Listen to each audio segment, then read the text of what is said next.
नमस्ते।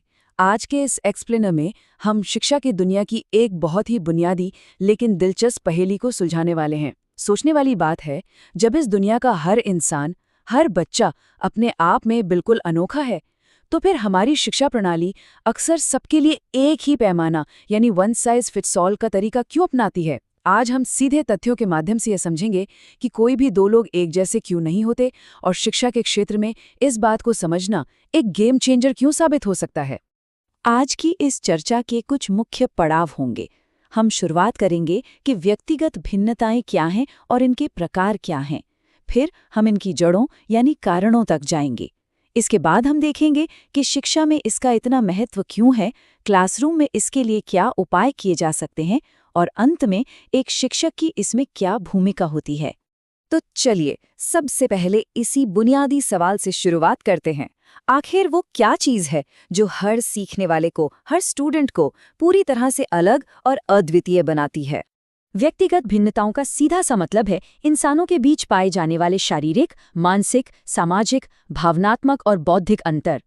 सच तो ये है कि कोई भी दो इंसान शारीरिक बनावट या दिमागी क्षमता में बिल्कुल एक जैसे हो ही नहीं सकते। यहाँ तक कि जुड़वा बच्चों का भी बौद्धिक और भावनात्मक स्तर एक दूसरे से अलग होता है। और यही वो वास्तविकता है जो हर क्लासरूम में देखने को मिलती है। इसे एक उदाहरण से समझते हैं। एक क्लासरूम की कल्पना करें जहां दो बच्चे हैं। एक बच्चा ऐसा है जो गणित के मुश्किल सवालों को चुटकियों में हल कर लेता है, वो बहुत तेजी से सीखता है। वहीं दूसरा बच्चा शायद गणित में उतना तेज न हो, लेकिन जब बात पेंटिंग या कला की आती है तो उसकी कल्पना शक्ति का कोई मुकाबला नहीं है। हो सकता है वो धीरे सीखता हो, लेकिन उसकी रचनात्मकता कमाल की है। ये तुलना साफ दिखाती है कि ये भिन्नताएं असल जिंदगी में कैसे काम करती हैं। इस बात को अगर अकादमिक नजरिए से देखें तो मशहूर मनोवैज्ञानिक B.F. स्किनर का ये कथन बहुत कुछ कहता है। स्किनर ने इस पूरे विशिष्टता को इंसान के व्यवहार से जोड़कर देखा। उनके कहने का मतलब था कि जब हम कहते हैं कि लोग अलग हैं, तो असल में उनके व्यवहार करने और चीज़ों पर प्रतिक्रिया देने के तरीके अलग होते हैं। और क्रो एवं क्रो की ये परिभाषा तो इस विचार को एक कदम और आगे ले जाती है।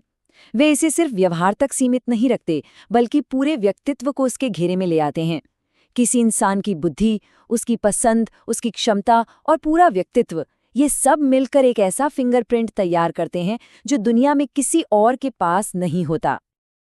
अब इस विशिष्टता के दायरे की बात करते हैं। आखिर ये भिन्नताएं कितने प्रकार की होती हैं? इसे हम मानव मनोविज्ञान का एक बेहद जटिल ब्लूप्रिंट भी कह सकते हैं। मुख्य रूप से हम इसे 7 श्रेणियों में बांट सकते हैं। सबसे पहले है शारीरिक भिन्नता, जैसे ऊंचाई या बनावट में अंतर। फिर आती है बौद्धिक और भावनात्मक भिन्नता। इसी तरह सामाजिक व्यवहार, रुचियों और सीखने की गति में भी अंतर होता है। और अंत में है व्यक्तित्व यानी पर्सनैलिटी। जैसे कुछ लोग अंतर्मुखी या इंट्रोवर्ट होते हैं जिन्हें शांति से अकेले काम करना पसंद है, जबकि कुछ बहिर्मुखी या एक्सट्रोवर्ट होते हैं जो लोगों के बीच खुलकर ज्यादा बेहतर काम करते हैं। ये सब हमारी रोजमर्रा की जिंदगी से कितना मेल खाता है ना? अब सबसे दिलचस्प सवाल पर आते हैं। ये सारे अलग अलग रंग, ये खूबियां आती कहाँ से हैं? चलिए इस विशिष्टता की जड़ों को समझते हैं। यहाँ जो बात सबसे ज्यादा ध्यान खींचती है वो है इन कारणों का 2 हिस्सों में बटा होना। एक तरफ है जैविक कारक जैसे वंशानुक्रम और स्वास्थ्य, जो हमें प्रकृति या जेनेटिक्स से मिलते हैं। दूसरी तरफ है सामाजिक पर्यावरणीय कारक, जैसे हमारा माहौल, शिक्षा और आर्थिक स्थिति। ये बिल्कुल नेचर वर्सेस नर्चर वाली बात है, जहां हमारी जेनेटिक्स और हमारा समाज दोनों मिलकर एक विद्यार्थी के व्यक्तित्व को आकार देते हैं। तो अब हम इस चर्चा के सबसे अहम मोड़ पर हैं। ये सारी साइकोलॉजी, ये सारे सिद्धांत अपनी जगह हैं, लेकिन शिक्षा के क्षेत्र में, एक वास्तविक क्लासरूम में ये सब इतना महत्वपूर्ण क्यों है?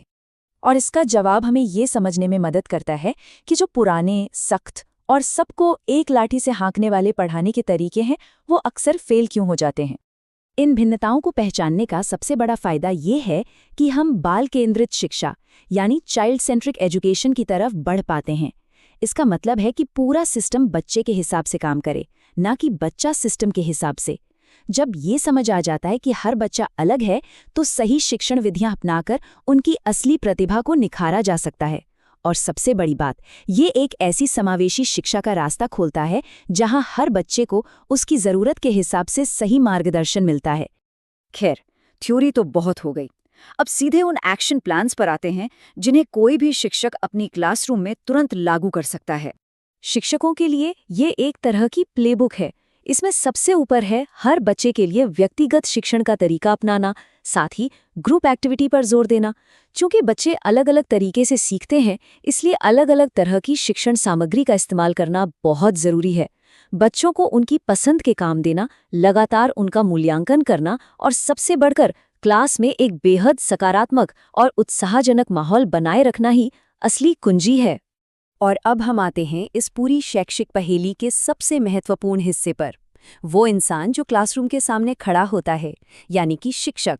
यहाँ सबसे अहम बात यह है कि शिक्षक की भूमिका सिर्फ किताबें रटाने की नहीं है, ये एक पूरी प्रक्रिया है।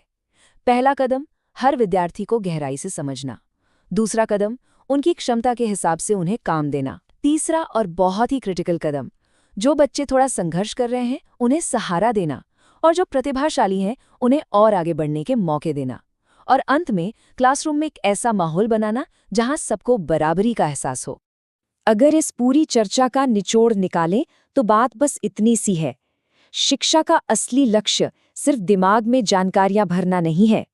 सच्ची शिक्षा तो वो है जो एक ऐसा माहौल तैयार करे जहां हर बच्चे की अपनी विशिष्ट क्षमता पूरी तरह से विकसित हो सके। तो अंत में ये एक बड़ा सवाल हमारे सामने रह जाता है, क्या शिक्षा को अभी भी एक ऐसी फैक्ट्री की तरह चलना चाहिए जो एक जैसे प्रोडक्ट बनाती हो, या फिर इसका काम हर इंसान की अद्वितीय क्षमता को निखारना होना चाहिए? ये सच में गहराई से सोचने वाली बात है। आज के इस एक्सप्लेनर से जुड़ने के लिए बहुत बहुत धन्यवाद।